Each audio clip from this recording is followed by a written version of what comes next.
بہلول کا نام آپ نے سنا ہوگا، یہ مشہور مجاذیب میں سے یہ مجذوب گزرا ہے۔ تو یہ دریائے دجلہ کے کنارے گھومتا تھا اور لوگ اس سے ملتے تو جو اس کی زبان سے نکلتا وہ پورا ہو جاتا۔ تو ایک دن دریائے دجلہ کے کنارے یہ گھوم رہا تھا کہ ہارون رشید اپنے مکان کی، اپنے محل کی چھت پہ ٹہلتے ٹہلتے بہلول کو دیکھتا ہے، تو خادموں کو کہا کہ ذرا اسے میرے پاس حاضر کرو۔ شاہی حکم نامہ تھا، جو چھت کے اوپر خادم تھے انہوں نے اوپر سے ڈولی پھینکی اور نیچے والوں کو اشارہ دیا، انہوں نے بہلول کو پکڑا اور ڈولی میں رکھ دیا، اوپر والوں نے رسیاں کھینچ لی۔ 2 لمحوں کے بعد بہلول بادشاہ کے سامنے تھا۔ تو بادشاہ نے بہلول سے کہا کہ بہلول ایک بات تو بتاؤ، کہا پوچھئے، کہا آپ خدا تک کیسے پہنچے ہو؟ تو بہلول نے مسکرا کے کہا جیسے آپ تک پہنچا۔ تو بادشاہ کا تو خیال تھا کہ کوئی بڑی باریک بینی سے کوئی فلسفہ بتائے گا، لیکن یہ 2 لفظوں میں اس نے کہہ دیا جیسے آپ تک پہنچا۔ بادشاہ نے کہا میں نہیں سمجھا، حضرت آپ سمجھا دیجئے۔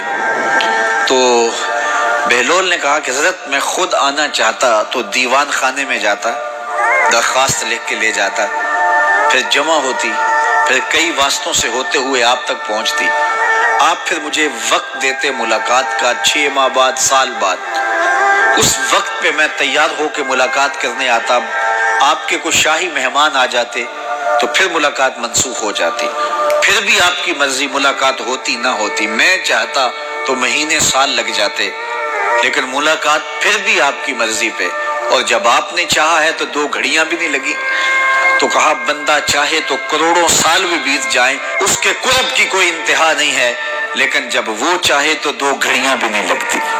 تو کہا کہ قل ان کنتم تحبون اللہ فاتبعونی یحببکم اللہ، کہ اگر تم اللہ سے محبت کرتے ہو تو آسان طریقہ تمہیں بتا دیتے ہیں، میرے محبوب کی چوکھٹ پہ آ جاؤ، اللہ اکبر، جس کو تم ڈھونڈنے نکلے تھے وہ تمہیں وہاں مل جائے گا، اور تم اس سے محبت کا دعویٰ رکھتے تھے وہ تم سے محبت کا دعویٰ کرے گا، اور پھر جب تم اس کے محبوب ہو جاؤ گے تو پھر جو تم کہو گے وہ کیوں نہیں ہوگا، کیونکہ محبوبوں کی تو بات مانی جاتی ہے نا۔ یہ نظام الدین اولیاء علیہ رحمہ کو محبوب الہی کہتے ہیں نا، ان کا واقعہ بھی علماء نے یہ لکھا ہے، صوفیاء نے، کہ ان کے شیخ حضرت بابا فرید الدین گنج شکر رحمۃ اللہ تعالی علیہ ایک دن موج میں آ گئے اور کہا کہ نظام الدین محب بنو گے یا محبوب بنو گے؟ تو یہ بڑی خدمت کرتے تھے اپنی شیخ کی، تو کہا کہ محب بنو گے یا محبوب؟ تو کہا حضرت اگر اجازت ہو تو اپنی ماں کو نہ پوچھاؤں۔ اللہ اکبر، ان لوگوں کی مائیں بھی تو صاحب حال ہوا کرتی تھیں۔ تو کہا کہ اگر اجازت ہو تو اپنی ماں کو نہ پوچھاؤں کہ محب بننا ہے یا محبوب بننا ہے؟ کہا جاؤ تمہیں اجازت ہے۔ تو گھر کی طرف روانہ ہوئے، 1 دن کا سفر کیا، راستے میں ایک فقیر تھا مجذوب جو راستے میں بیٹھا تھا، حالت اس کی عجیب سی تھی، تو یہ سلام کر کے گزرنے لگے تو وہ مسکرا کے بولا محب بنو گے یا محبوب؟ تو حیرت زدہ ہو گئے کہ اسے کیسے پتا چل گیا، یہ تو میرے شیخ کا اور میرا راز ہے۔ تو رک گئے، کہا کہ حضرت اگر آپ بتا دیں تو بہت اچھا ہو۔ کہا نہیں ماں سے پوچھو، جو وہ بتائے گی وہی بن جانا، اور اگر ماں نے نہ بتایا تو کل آ جانا، اسی وقت یہاں ملاقات ہوگی، پھر میں بتا دوں گا۔ خیر چلے، رات کو پہنچے، والدہ کی خدمت میں سلام پیش کیا، پاؤں دبائے اور کہا کہ شیخ موج میں آ گئے اور کہا محب بنو گے محبوب بنو گے؟ تو میں نے کہا ماں سے پوچھ لوں۔ تو میں اماں جی آپ سے پوچھنے آیا ہوں، راستے میں یہ واقعہ بھی ہوا۔ تو ماں نے کہا کہ بیٹے تم صبح ناشتہ کر کے پلٹ جانا، اور وہ جو راستے میں تیرے دل کی بات بوجھ گیا وہ کوئی صاحب حال تھا، وہ تمہیں صحیح بتا سکے گا کہ محب بننا کہ محبوب بننا۔ خیر یہ صبح ناشتہ کر کے ماں کے پاؤں پکڑے، اجازت طلب کی اور واپس نکلے، اور وہاں جا کے دیکھا تو کوئی فقیر نہیں ہے۔ بڑے حیرت زدہ ہوئے، دائیں بائیں سے پوچھا کہ یہاں کل ایک بابا بیٹھا تھا، کہا وہ تو کل کے فوت ہو گیا۔ تو کہا اس کی قبر کہاں ہے؟ کہا قبر کس نے بنانی تھی اس کی؟ وہ گندگی کے ڈھیر پہ لوگوں نے پھینک دیا۔ دل میں بڑے حیرت زدہ ہوئے، اتنا با کمال تھا، لیکن اپنی حالت یہ، خیر وہاں چلے گئے اور جا کے کھڑے ہو کے پوچھنے لگے، بندہ خدا دل کی باتیں بوجھتا تھا، اور میرے ساتھ وعدہ کیا تھا کہ اگر ماں نے نہ بتایا تو کل آنا، اور اپنا پتہ ہی نہیں تھا کہ کیا ہونے والا ہے۔ یہ بات کہی تو بابا اٹھ کے بیٹھ گیا۔ عرش فرش تے بانگا ملیاں تے مکے پہ گیا شور، بلے شاہ سا مرنا ناہی تے گور پیا کوئی اور۔ ہاں اٹھ کے بیٹھ گیا اور کہا کہ نظام الدین، محبوب بننا، محب نہ بننا۔ محبوں کا یہ حال ہوتا ہے، نہ کفن ملتا ہے نہ دفن ملتا ہے۔ محبوب بنو گے تمہاری قبر پہ بھی میلے لگیں گے۔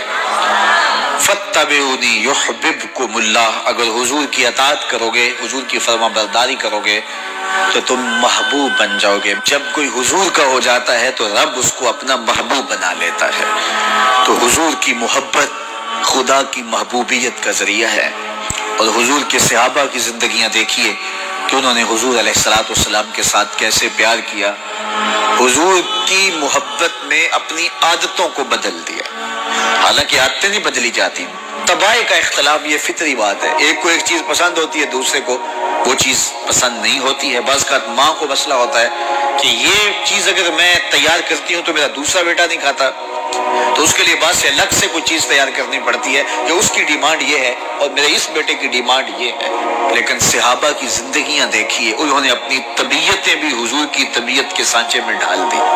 حضرت انس بن مالک کو کسی نے دیکھا کہ وہ شوربے سے کدو کے ٹکڑے نکال کے کھا رہے ہیں، تو کہا یہ کیا کر رہے ہو؟ کہا میں نے ایک دن حضور کو یوں کرتے ہوئے دیکھا تھا۔ تو طباع کا اختلاف یہ ایک فطری اختلاف ہوتا ہے، لیکن صحابہ نے اس کو بھی چھوڑا اور حضور کی محبت کے سانچے میں ڈال دیا۔ پھر اس چیز کا انتظار نہیں کیا کہ حضور کا فرمان کیا ہے، حضور کی چاہت پہ اپنے مزاج کو بدلا۔ اللہ اکبر۔ حضور علیہ السلام مدینہ المنورہ کی گلی سے گزر رہے تھے، ایک گنبد نما مکان بن رہا تھا اور ایسے مکان حضور کو پسند نہیں تھے۔ تو آقا کریم علیہ السلام نے پوچھا یہ مکان کس کا ہے؟ کہا فلاں انصاری کا ہے۔ حضور گزر گئے، چہرے پہ تھوڑے سے ناگواری آثار حویدہ ہوئے۔ کسی نے اس صحابی کو بتا دیا کہ حضور گزرے تھے، تیرے مکان کو دیکھا، شاید پسند نہیں آیا۔ 2-4 دن کے بعد حضور دوبارہ گزرے، دیکھا کہ وہاں ملبے کا ڈھیر پڑا ہوا تھا۔ فرمایا صحابی کو بلایا گیا، کہا میں پرسوں ترسوں گزرا تھا، تیرا مکان دیکھا تھا، یہ کیا ہوا؟ عرض کی میں نے گرا دیا ہے۔ فرمایا کیوں؟ عرض کی سنا تھا آپ کو پسند نہیں، سنا تھا آپ کو پسند نہیں۔ میں اور آپ دیکھیں ہمارا کیا کیا حضور کو پسند، سر سے لے کر پاؤں تک، نجی زندگی سے لے کے سیاسی زندگی تک۔